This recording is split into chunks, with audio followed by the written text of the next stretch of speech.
Being abandoned hurts.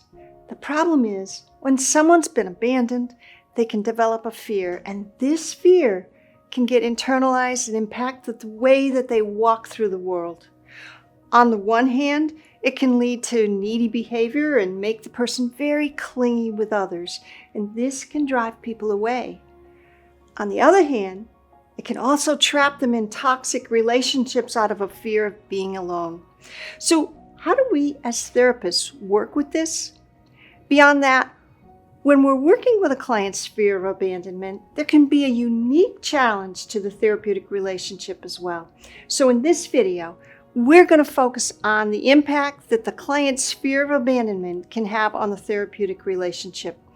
You see, the client already has their rejection radar up, so he might respond by trying to avoid doing anything that could feed into their fear. But that makes us overly cautious. And not only that, it also can lead to one common therapeutic mistake. Here, Dr. Christine Padesky will get into what that is and what we might do instead. And beyond that, she'll also share some key findings that can help reshape how we work with a fear of abandonment. Here's Christine. There was some very interesting work done by Dr. Beck and his colleagues at the University of Pennsylvania, where they found in their they did some controlled outcome studies of cognitive behavior therapy with borderline personality disorder. And they found that they were able, over the course of the year, to get significant shift in symptoms. But the one symptom that didn't shift was the fear of abandonment, beliefs and fears related to abandonment. But what they found, because it was a research study, and at the end of 12 months, the therapy needed to end, but they were following people and giving them certain measures and documenting changes post-therapy, they found that clients continued to improve. And in fact, the fear of abandonment went away 6 months after therapy ended.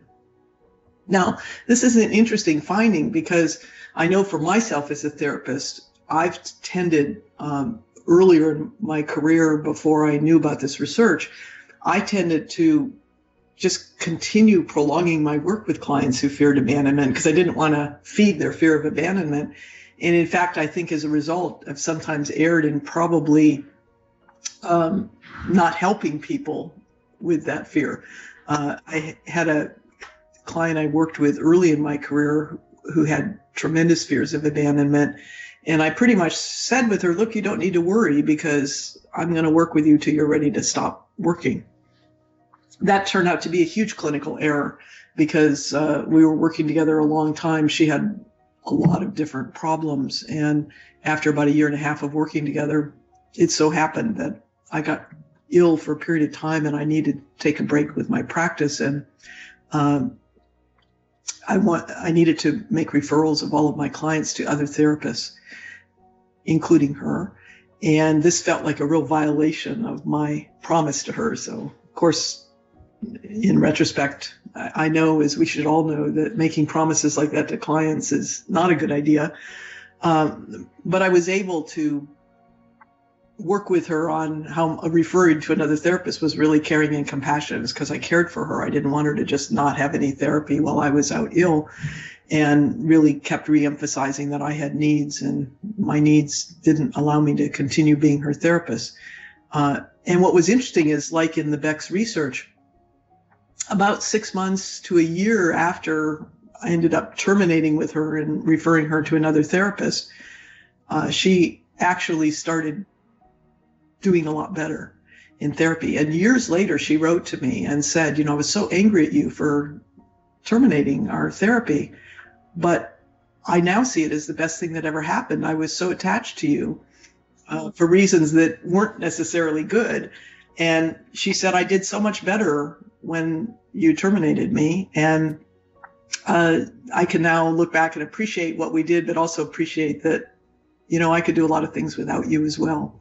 So I think with abandonment, it's a very fine line as therapists. We want to work with clients on, saying we're there for them, we care for them, and all of that.